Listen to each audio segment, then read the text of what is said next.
People all over the world this morning are talking about Pope Francis. He made unexpected comments about gay priests during a news conference yesterday on his plane. The Pope said, quote, "If a person is gay and they accept the Lord and have goodwill, who am I to judge them?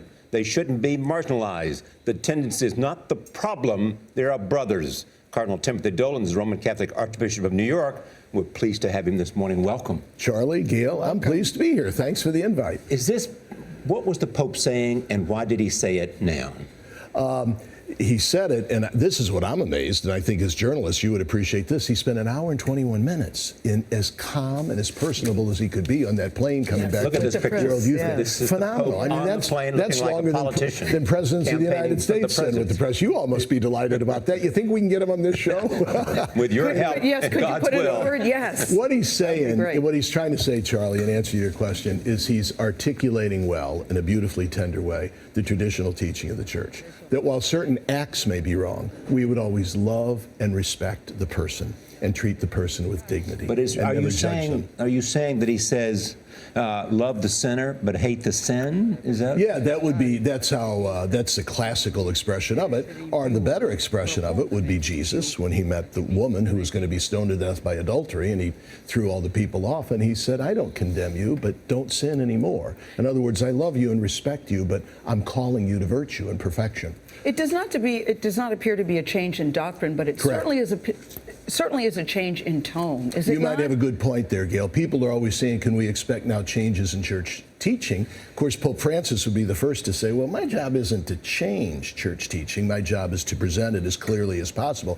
But you're onto something, Gail, when you say it could be a change in tone or emphasis. So what do we got? We got, you might say, 2 levels or 2 points of church teaching. One would be the immorality, in God's view, of any sexual expression outside of the relationship of a man and woman in lifelong, life-giving, faithful marriage. There's one point of church teaching.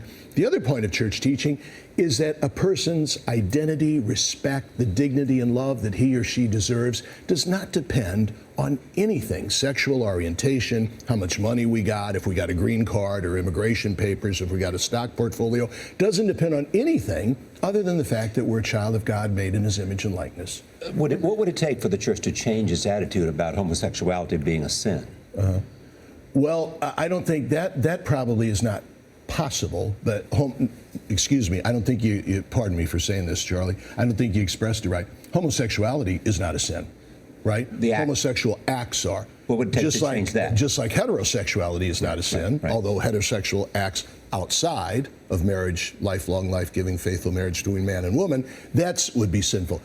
A pope couldn't do that. You see, a pope inherits certain revelation, and it's his job to guard that and to pass that on. That comes not from him. The church doesn't make that up. We inherit that from God's revelation in the Bible, in natural law. So he couldn't change that if he wanted to. Let me quote the New York Times this morning. But the fact that he made such comments and used the word gay was nevertheless revolutionary and likely to generate significant discussion in local dioceses. Revolutionary. That gets back to Gail's point. I think we got a question of emphasis and tone. A gentle, merciful, understanding, compassionate tone. That may be something people find new and refreshing.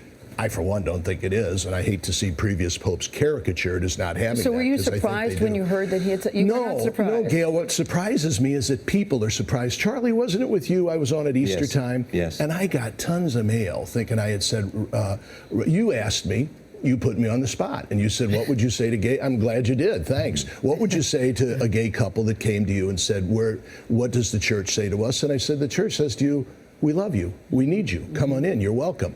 People thought that was revolutionary. What surprises me, Gail, is that people are still surprised. The church has always, maybe we haven't done it well. In fact, I said that morning, Charlie, maybe we need to do it better, and this is going to go a long way in showing that while we are rather cogent in our teaching, we're equally compelling in the mercy, the graciousness, and the respect with which we should say it. So I welcome what the Holy Father said as a chance to kind of bring to the fore that other aspect, the style, the tone. Before you go, because it's a big story in all the papers, Sure. As someone who lives in New York and loves New York, I'm curious about your thoughts about the New York mayor's race and Anthony Weiner's recent revelations. Well, I've been watching it closely. I'm new to this, okay? I'm new to this. So maybe I ought to take a page from Pope Francis and say, I want to be as compassionate and merciful as possible and don't want to judge anybody. Do you believe in redemption here? Oh, do I ever? I hope so, because I need it. In this particular case, do you believe in redemption? Oh, I think redemption is always possible and always God's preference. More than once. More than you better believe it. Cardinal Timothy Dolan, thanks. My honor. Thank you, Gail and Charlie.